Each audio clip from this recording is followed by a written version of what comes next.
A Knoxville family knows all too well your life can change in an instant. 3 years ago, Lewis Burton, an elementary school teacher, found out his kidney was failing again. Now, he went back onto the transplant list, and while his second grade son was also battling possible kidney problems.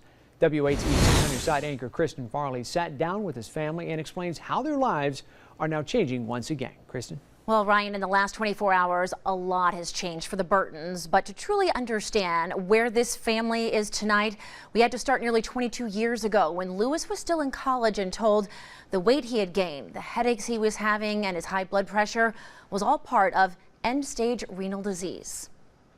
He was very, very clear about how this was going to be something I would deal with for the rest of my life. Life for 47-year-old Lewis Burton has been a series of doctor's appointments, dialysis treatments, and prayers.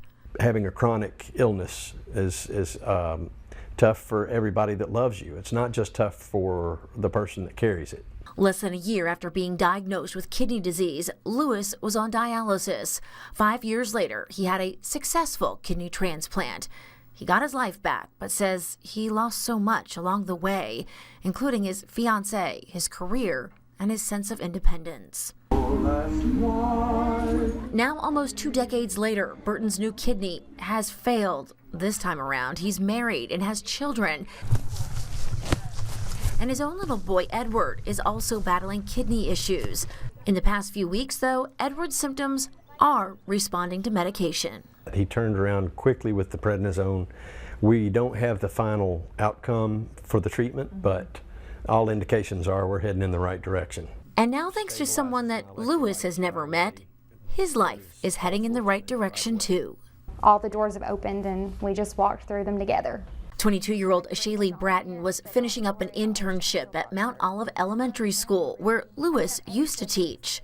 Someone was just talking about how someone that they knew needed a kidney, and I just kind of asked who it was, and they said Lewis Burton, and I said, where do I know that name from? And they said, well, he used to teach here, and his son's Edward. As the story went on, though she had never considered organ donation, she says she just knew she had to help.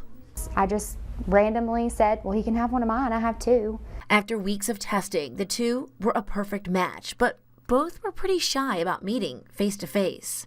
You know, they're going to do the retrieval first and get everything prepped, and then get started on you. Now, though, it's a much different story.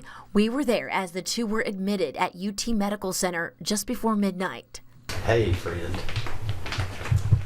How are you? In their final pre-surgery moments together, Lewis's wife, Sarah, thanked Shaylee for her selfless act, and the families paused for a moment of prayer.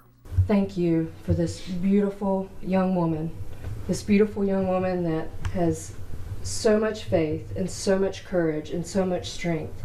Still, in the end, Shaylee says that she is the one who is blessed. Ever since we had dinner with the Burtons, I just feel like they're part of our family now. And I feel, you know, like our family just got bigger through this, and it's definitely made me a more faithful person, and it makes me more aware of what goes on around me, and that, you know, the world is just so much bigger than, you know, me.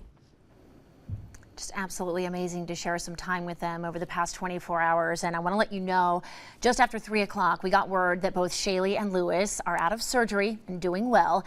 At this point, it does look like it was a success. Now, both will be in the hospital, of course, for several days. Then Lewis's recovery is expected to take about 6 to 8 weeks. Shaylee's about 4 to 6. And by the way, if this family does look a little bit familiar to all of you at home, Lewis's wife, Sarah, used to work here at WATE, and we have profiled their efforts to help raise awareness for the East Tennessee Kidney Foundation and organ donation in the past.